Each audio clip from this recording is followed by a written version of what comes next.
Hello everyone, welcome to Sri Ram's IS YouTube channel. This is your mentor Arsu Kakkar, where every day we used to have this session of daily current affairs. इस session के अंदर आज जो हमारे important articles हैं उनकी list मैं आपके सामने रख रही हूँ जो हमें कवर करने हैं. सो इस पर एक नज़र डालेंगे, लेकिन इसको डिस्कस करने से पहले अगर आप बता देती हूँ, अगर आपको ये सेशंस अच्छे लगते हैं तो आपको क्या करना है, लाइक, शेयर और subscribe. All you need to do is like the session. एक अपनी अटेंडेंस मार्क कर सकते हो, कमेंट सेक्शन में फीडबैक दे सकते हो, वहाँ पर भी बता सकते हो सेशंस कैसे लग रहे हैं. You can share it with your friends and don't forget to subscribe to Shri Ram's IAS YouTube channel, ताकि आपके पास अपडेटेड नोटिफिकेशन आती रहें. राइट, जो भी चैनल पे न्यू क्लासेस और जो भी अपडेट्स रहते हैं वो आपको मिलते रहेंगे, और जब भी ये वीडियो आती है तो आपके पास नोटिफिकेशन आ जाएगा. सो इसीलिए चैनल को सब्सक्राइब ज़रूर कर लें. आज जो हमें कवर करना है, there is a list here and let's have a look. तो पहले तो एक एडिटोरियल है बहुत ही ज़्यादा इंपॉर्टेंट जो आज के आर्टिकल के अंदर हिंदू में आया, that is regarding the line of actual control. In the short term stabilise the line of actual control. तो यहाँ बात हो रही है इंडिया और चाइना के रिलेशंस की. एक्चुअल में कैसे रिलेशंस हैं, क्या डिस्प्यूट चल रहे हैं, और लॉन्ग टर्म में अब कोई परमानेंट सोल्यूशन जब तक नहीं मिलता है तो आपको यहाँ पर शॉर्ट टर्म स्टेप्स लेने पड़ेंगे चीज़ों को स्टेबलाइज करने के लिए. तो सॉल्यूशंस पे बेसिकली बहुत फोकस किया हुआ है, और ये सॉल्यूशंस आपके मेंस का आंसर बन सकते हैं for your GS paper 2 international relations में. तो देखो, मेरा ये मानना है ओवरऑल, अगर आप एज एडवाइस लेना चाहें तो US रशिया के साथ जो भी रिलेशंस हैं वो सब तो हैं ही सही, जापान हो गया, लेकिन अब आस पड़ोस में क्या से रिलेशंस हैं आपके, वो होता है ना कि बगल वाले पड़ोसियों के साथ कैसे रिश्ते हैं, तो वो इम्पॉर्टेंट है यहाँ पर. कि यहाँ आपको ये देखने की बहुत ज़्यादा ज़रूरत है, जैसे इंडिया का नेपाल के साथ हमने कल आर्टिकल देख लिया, इंडिया नेपाल के रिलेशंस कैसे हैं, आज इंडिया चाइना देखा. सो नेबरहुड के रिलेशंस बहुत अच्छे से you should be clear with. फिर उसके बाद ये एक लिस्ट है जो आज हमें कवर करनी है, जो आपके प्रीलिम्स और मेंस के पॉइंट ऑफ व्यू से इंपॉर्टेंट है. हम दुधवा टाइगर रिजर्व के बारे में पढ़ेंगे, और आपके लिए मैप में इंपॉर्टेंट है इसको लोकेट करना. मैं मैप में आपको दिखा दूंगी ये टाइगर रिजर्व कहाँ है. जैसे यूपी में है तो उत्तर प्रदेश में बाकी और जो भी प्रोटेक्टेड एरियाज हैं वो आज आपके लिए होमवर्क रहेगा. वर्ल्ड एनवायरनमेंट डे के बारे में बात करेंगे. कथकली डांस 5 जून को होता है वर्ल्ड एनवायरनमेंट डे. इसके रिगार्डिंग काफ़ी और चीज़ें जो हैं जो हमें कवर करनी है. National centre for Disease control will talk about it. National disaster response force. तो सारी चीज़ें कॉम्प्रिहेंसिव तरीके से कवर करेंगे. विदाउट टेकिंग एनी टाइम अब सीधा चलते हैं हमारे पहले आर्टिकल की तरफ. In the short term stabilise the line of actual control. बहुत ही अच्छा आर्टिकल है, आप देख सकते हो. गजेंद्र सिंह जो कि is an infantry general with vast experience on the line of actual control and north east, तो उनके द्वारा ये आर्टिकल लिखा गया है. तो सॉल्यूशंस भी बहुत अच्छे उन्होंने दिए हैं. तो ये अगर आप मेंस में लिखोगे डेफिनेटली राइटर को लगेगा कि आपने पढ़ी हुई हैं चीज़ें and you are very well aware of things, तो आप इसको यूज़ कर सकते हो.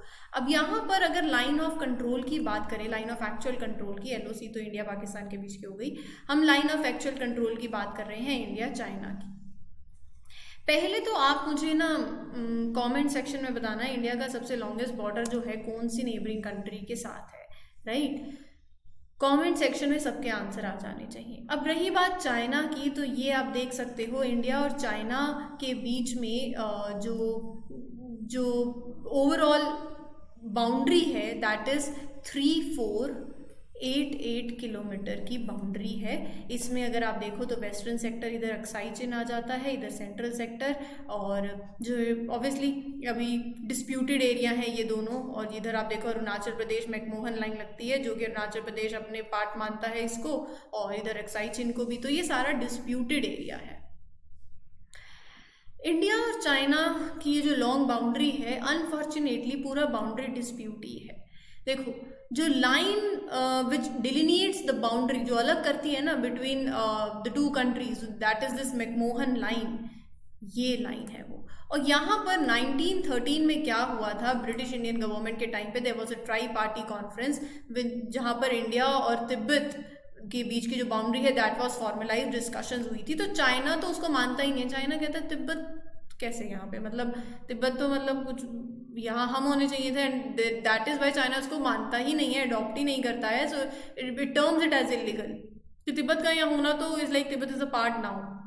तो ये एक इशू है। 1957 में चाइना ने अक्साई चीन को ऑक्यूपाई कर लिया था और and build a road through it. This episode के बाद बेसिकली अगर आप देखोगे तो 1962 में there was a war with China, right. तो boundary which came into the existence after the war, that is line of actual control. अब सारा मुद्दा ही यही है कि इस लाइन ऑफ एक्चुअल कंट्रोल पे कोई क्लैरिटी नहीं है। यहाँ पर क्या है ना, मतलब चीज़ें you can mark it on the map. ये इश्यूज हैं। जब आप इश्यूज को पढ़ोगे ना तो आपके पास सॉल्यूशंस अपने आप से आने लगेंगे। अगर आप देखो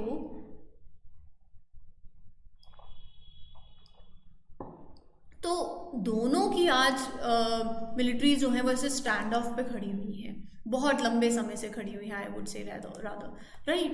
तो line of actual control is a border between India and China where two countries have had conflicts in the recent years। चाहे वो देखो अरुणाचल प्रदेश में चाइना का कहना हो कि हमारा है, वहाँ पे विलेजेस अगल बगल में ला दिए, या फिर डोकलाम का इशू बहुत लंबे टाइम तक बना रहा था।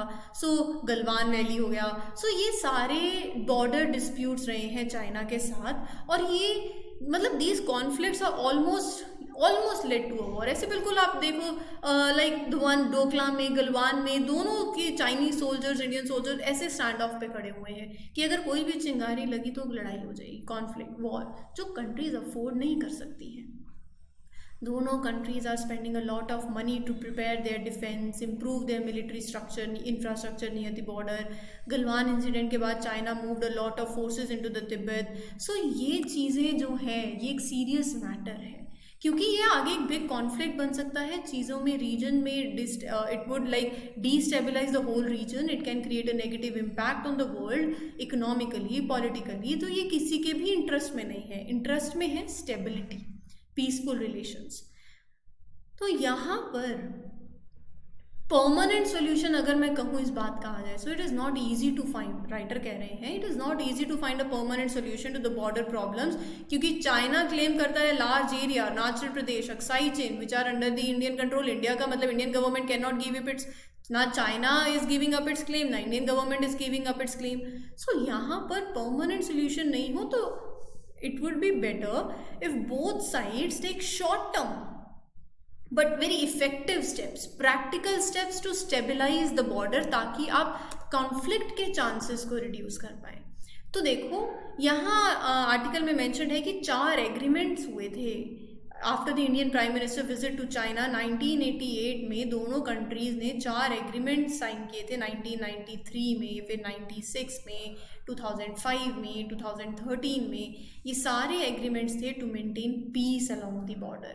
लेकिन ये एग्रीमेंट्स जो हैं, जो चाहते थे, लेकिन वो इंडिकेट, जो भी बॉर्डर के टेंशंस हो रखे हैं बॉर्डर पे, they indicate that there are shortcomings in these agreements. अगर आप यहाँ पर देखो कि एग्रीमेंट एज्यूम करता है कि दोनों countries have a clear understanding of the line of actual control. यही तो मैं आपको बता रही हूँ, इशू क्या है, क्लैरिटी नहीं है। एग्रीमेंट कह रहे हैं क्लैरिटी है, but there is no, actual में क्लैरिटी नहीं है। अगर आप पॉइंट लिखना चाहें तो आप लिख सकते हो, there is no clear demarcation. कोई भी border, the border between India and China is not clearly demarcated throughout, and there is no mutually agreed line of actual control. वो कहते हैं इतना एरिया हमारे अंडर आता है, वो आगे आते हैं, हम बोलते हैं नहीं ये हमारे अंडर है, तो हम आगे जाते हैं। तो ये चल रहा है। So, but in reality, there are large areas where the border is not well defined and it lacks clarity. So, one of the agreements from 1993 called for the creation of joint mechanism to resolve this LAC related dispute. उसको भी 19 साल लग गए, और फिर 2012 में it was established WMCC, Working Mechanism for Consultation and Coordination on India-China Border Affairs. फिर अगर आप देखो तो LAC का जो बेसिकली इट स्ट्रेचेस 3488 किलोमीटर, वहाँ पर सिर्फ 4 बॉर्डर पर्सनल मीटिंग पॉइंट्स हैं जहाँ पर ट्रूप्स दोनों साइड की दे कैन मीट, राइट, और कंस्ट्रक्टिव एंगेजमेंट हो सकती है। लेकिन ये मीटिंग पॉइंट्स जो हैं वो इतने नहीं हैं जो कि where they can go with engagement between the troops and can lead to like, अगर ये नहीं है, the lack of enough of these meeting points can lead to the disputes. ये जो इश्यूज है ना, चाहे ये WMCC, मैंने बोला कि this mechanism has not produce significant results yet, WMCC और ये बॉर्डर पर्सनल मीटिंग जो हैं ओनली 4 हैं, तो ये इश्यूज हैं। आप इन्हीं पे ही काम करोगे, यही आपके सॉल्यूशंस बन जाएंगे। Currently, there is a strong stance among the Indian security establishment to stand firm against the China. लेकिन यहाँ पर अगर थोड़ी सी भी चिंगारी लगती है तो चीज़ें जो हैं it can increase the clash, जो कि हमें नहीं करना है। We have to work towards finding the solutions. So these factors have enhance the gap. अभी क्या है ना, देखो आज के टाइम पे सर्विलियंस बढ़ गया है, नंबर ऑफ ट्रूप्स बढ़ा दिए गए हैं, इंफ्रास्ट्रक्चर और बढ़ गया है। तो ये सारी चीज़ें जो हैं, आप इससे क्या है ना, कोई भी क्लैश होता है, कोई भी फेस ऑफ अगर हो, तो चीज़ें you can respond to it very quickly, leading to more face off. ये अगर नहीं चाहते हो सेक्टर में पीस और स्टेबिलिटी लाने के लिए कुछ स्टेप्स लेना बहुत ज़रूरी है, और ये स्टेप्स आपके आंसर राइटिंग में आपको बहुत काम आने वाले हैं। Convert the LAC into line of control, मतलब कि by clearly marking it on the maps and on the ground without giving up any territorial claims। आप एक दूसरे को territorial claims आप अपने give up मत करो, लेकिन आप एटलीस्ट LAC जो है that is not clearly demarcated, map में उसको clearly mark तो करो, line of control बना दो, right? तो it will reduce the urge of moving troops to move forward, claim more territory। तो maturity से with the use of technology things can be done। Strict border नहीं है, at least there is clear marking on the map for the date. जैसे ये area है no entry zone, grey area है, तो यहाँ पर डिस्प्यूटेड एरिया है, तो यहाँ पर क्या करो, दोनों की एंट्री नहीं करो, और पेट्रोलिंग जो है इन एरियाज की फ्रीक्वेंसी, उसकी थोड़ी सी स्पेसिफिक फ्रीक्वेंसी पे एग्री कर जाओ। Both sides can agree on a specific frequency for patrolling in these areas. Designate the disputed areas along the LAC as no entry zone, कि कोई भी एंटर नहीं करेगा। और जॉइंट पेट्रोलिंग जो है इन द डिस्प्यूटेड एरियाज, उसकी possibility को और एक्सप्लोर करो। करंट सिचुएशन को ये चीज़ें मेंटेन कर सकती हैं, और कॉन्फिडेंस दोनों साइड में आएगा। आपको कॉन्फिडेंस बिल्डिंग मेजर्स को ज़्यादा स्ट्रेंथन करना पड़ेगा, जैसे वही WMCC जिसकी अभी बात करी, और साथ ही साथ establish more border personnel meeting points where troops can meet and they can resolve the local issues very quickly. तो ये पॉइंट्स ना आप अपने मेंस में डायरेक्टली मेंशन करना, देखना आपके आंसर की वैल्यू कितनी एनहांस होगी। सो ये पॉइंट्स आपको न्यूज़पेपर पढ़ने से आएंगे, और ये आपके मेंस का आंसर बन जाते हैं। और रही बात वे फॉरवर्ड की, अगर हम देखो तो एक स्ट्रॉन्ग डिप्लोमेटिक एंगेजमेंट हो गया, open channels of communication, misunderstanding हटानी है, ये जो सोल्यूशंस हैं ये कर सकते हो आप। नेगोशिएशंस पे एम्फसाइज करो from a positive position of strength, right? So these are the things that will work around. क्योंकि देखो अगर हम एंगेजमेंट की भी बात करते हैं ना, तो एंगेजमेंट में भी you can give these things, उसमें सब पॉइंट्स में WMCC और BPM जैसे पॉइंट्स मेंशन कर सकते हो, जो कि आपके आंसर की वैल्यू को बहुत ही ज़्यादा एनहांस करेंगे। ठीक है, ओके, ये था इम्पॉर्टेंट एडिटोरियल। अब चलते हैं आगे, दुधवा टाइगर रिजर्व के बारे में बात करते हैं। न्यूज़ में है, तो हमारे लिए इंपॉर्टेंट बस इतना है कि न्यूज़ में है, न्यूज़ ज़्यादा इंपॉर्टेंट नहीं है। Basically the carcass of 2-year-old tigers for recently recovered Dudhwa tiger reserve के आसपास। तो ये यूपी चलते हैं, नेपाल बॉर्डर के बिल्कुल बगल में इधर लगता है दुधवा। इसके थोड़ा सा आगे चलोगे तो इधर बिहार बॉर्डर पे, इधर देखो वाल्मीकि। तो all you need to do is, आज आप यूपी के जो भी प्रोटेक्टेड एरियाज हैं you will mark them in the map. UP घूम लिया आज हमने, तो आज क्या करना है, यूपी घूम लिया in the sense UP enter कर गए हैं, दुधवा देख रहे हैं, तो आपको बाकी सारे प्रोटेक्टेड एरियाज मैप में मार्क कर लो, लोकेट कर लोगे, तो आपको बहुत ज़्यादा फायदा होगा। रही बात दुधवा टाइगर रिजर्व की, तो इंडो नेपाल बॉर्डर मैप में दिखाया ना, वहीं पर लोकेटेड है in the district of Lakhimpur Kheri in Uttar Pradesh. It includes Dudhwa national park and 2 nearby sanctuaries. नाम क्या है, किशनपुर और कतरनिया घाट। तो ये इंपॉर्टेंट है।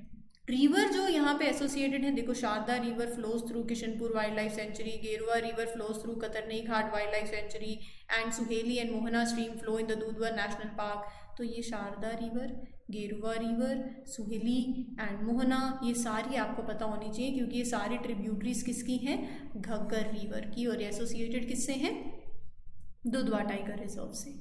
वेजिटेशन की बात करूँ तो मॉइस्ट डेसिडियस टाइप की वेजिटेशन है, और फाइनेस्ट मतलब you can see sal forest hair.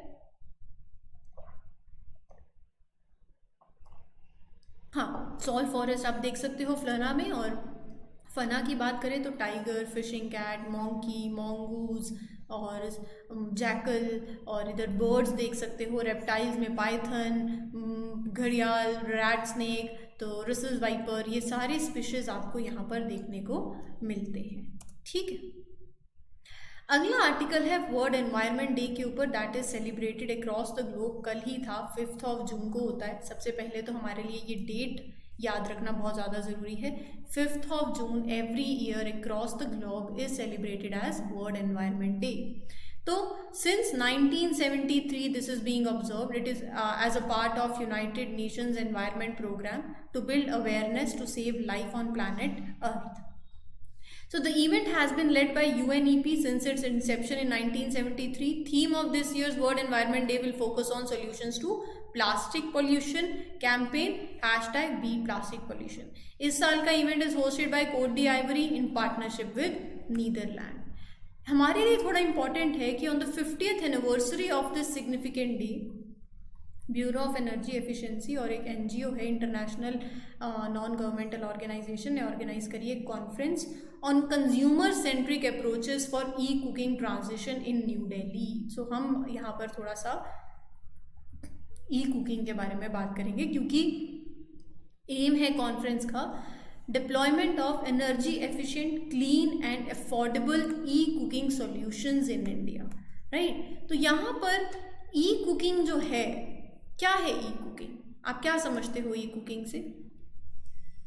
E cooking refers to use of electric cooking appliances, जब आप यूज़ कर रहे हो as a clean and energy efficient alternative to traditional cooking methods.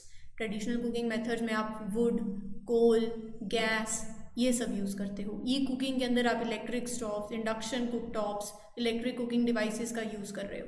तो ये जो ट्रांजिशन है ना to e cooking, it has been facilitated by the achievement of 24/7 electricity access. Right, Saubhagya scheme क्या कहता है? Providing electricity connections, eliminate power cuts. तो यहाँ पर ये है ई कुकिंग. और ई कुकिंग जो है, बहुत से एडवांटेजेस हैं इसके over the traditional cooking methods. Cleaner है और because it produces very less emissions and pollutants as compare to burning the fuels. Better indoor air quality होगी, नेगेटिव इम्पैक्ट नहीं आएगा कोई भी एनवायरनमेंट पे. एनर्जी एफिशिएंट होगी, it uses less energy to generate the heat, right, resulting in को saving also. सो यहाँ पर ये ई कुकिंग को लेकर इधर इस बार जो बातें करी गई हैं ये इनिशिएटिव के थ्रू. और अगर आपको मिशन लाइफ के बारे में पता है, कितनी बार हमने पढ़ लिया है, लाइफस्टाइल फॉर एनवायरनमेंट. हमारे प्राइम मिनिस्टर ने इसको कॉन्फ्रेंस ऑफ पार्टीज 26 के अंदर लॉन्च किया था. E cooking plays a role in mission lifestyle for environment initiative also. क्योंकि लाइफस्टाइल की जब आप बात कर रहे हो तो ई कुकिंग जो है, it is like pro planet ही तो है. आप सस्टेनेबल लाइफस्टाइल की बात कर रहे हो, तो e cooking also is your part of the lifestyle now. Right, access to clean energy is essential. और आप इसको अपने मिशन लाइफ के गोल के साथ अलाइन करके देखो. तो यहाँ पर ये जितने भी इनिशिएटिव्स हैं, वो कुछ इनिशिएटिव्स आपको इंडिया की जो एनर्जी ट्रांजिशन की तरफ जा रहे हैं वो आपको पता होने चाहिए. जैसे इंटरनेशनल सोलर अलायंस हो गया, फेम हो गया, सौभाग्य स्कीम हो गया.